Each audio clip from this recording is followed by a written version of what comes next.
क्या डॉक्टर किरोड़ीलाल मीणा राजस्थान के नए राज्यपाल बनने वाले हैं? ये बात हम नहीं कर रहे, ये बात लोग कर रहे हैं। लोग इस बात को लेकर चर्चा इसलिए कर रहे हैं क्योंकि राजस्थान के राज्यपाल कलराज मिश्र सहित ऐसे 8 राज्यपाल हैं जिनकी नियुक्ति होनी है। कार्यकाल पूरा हो चुका है। राजस्थान के राज्यपाल कलराज मिश्र का भी जो है वो कार्यकाल पूरा हो चुका है।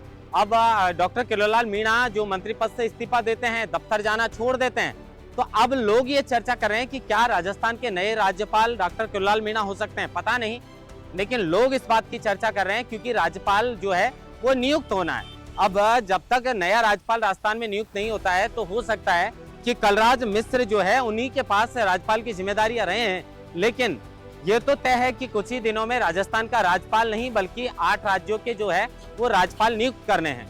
अब राजस्थान के राज्यपाल को लेकर चर्चाएं तेज हो चुकी हैं और सभी जगह पर इस बात की चर्चा है कि ऐसा कौन सा चेहरा है जो राजस्थान से राज्यपाल बन सकता है। तो इसमें अगर सबसे पहले नंबर की बात करें तो एक ऐसे मंत्री जो किरोड़ीलाल मीणा जिन्होंने वैसे इस्तीफा देने की बात तो जो लोकसभा के चुनाव थे उसमें पूर्वी राजस्थान की कुछ सीटों को हारने की बात को लेकर उन्होंने इस्तीफा देने की बात कही थी और आखिरकार उन्होंने अपने द्वारा कही गई बात को पूरी तरह निभाया भी।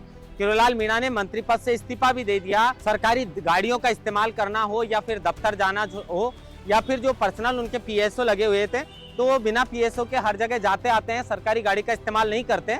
तो लोग उनको लेकर चर्चा कर रहे हैं कि भाई किरोड़ीलाल मीणा ने बगावत तो की नहीं है। जो वायदा चुनाव से पहले जनता से किया था कि पूर्वी राजस्थान से अगर एक भी सीट हारते हैं तो मैं मंत्री पद से इस्तीफा दे दूंगा। कुछ लोग इसका दूसरा पहलू ये भी निकाल रहे थे कि किरोड़ीलाल मीणा जो है वो अपने भाई जगमोहन का लिए दौसा से टिकट मांग रहे थे और जगमोहन मीणा को वहां से टिकट नहीं मिला, कन्हैयालाल मीणा को टिकट मिल गया। तो ऐसे में किरोड़ीलाल मीणा के अंदर उस बात को लेकर भी नाराजगी थी। लेकिन बात जो भी हो, किरोड़ीलाल मीणा ने इस्तीफा दे दिया।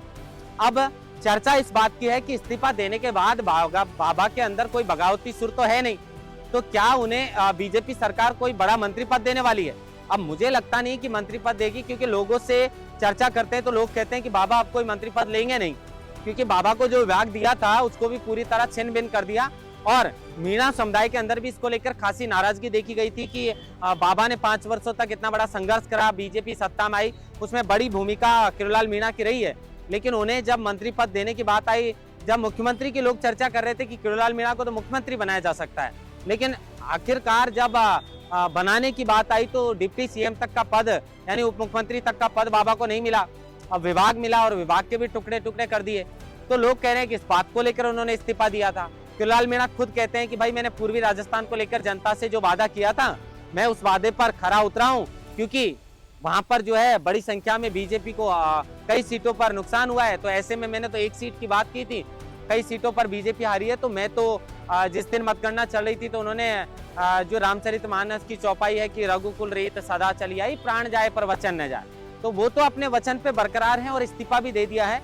लेकिन अब राज्यपाल को लेकर चर्चाएं तेज होने लगी हैं कि राज्यपाल नियुक्त तो करना है। तो क्या किरोड़ीलाल मीणा राजस्थान के नए राज्यपाल हो सकते हैं? बड़ी अपडेट है ये। लोग इस बात की चर्चा कर रहे हैं कि राज्यपाल नियुक्त करना है और किरोड़ीलाल मीणा हो सकते हैं कि राजस्थान के नए राज्यपाल बन जाएं, ऐसी उम्मीद जताई जा रही है। अब ये तो आने वाला समय ही तय कर पाएगा कि कौन राजस्थान का नया राज्यपाल होता है और क्या किरोड़ीलाल मीणा को लेकर जो चर्चाएं हो रही हैं ये सिर्फ चर्चाएं हैं या ये चर्चाएं वास्तविक का रूप लेंगी और राजस्थान के नए राज्यपाल किरोड़ीलाल मीणा को बनाया जा सकता है। महेंद्र बासरोटा, लोकमत, जयपुर।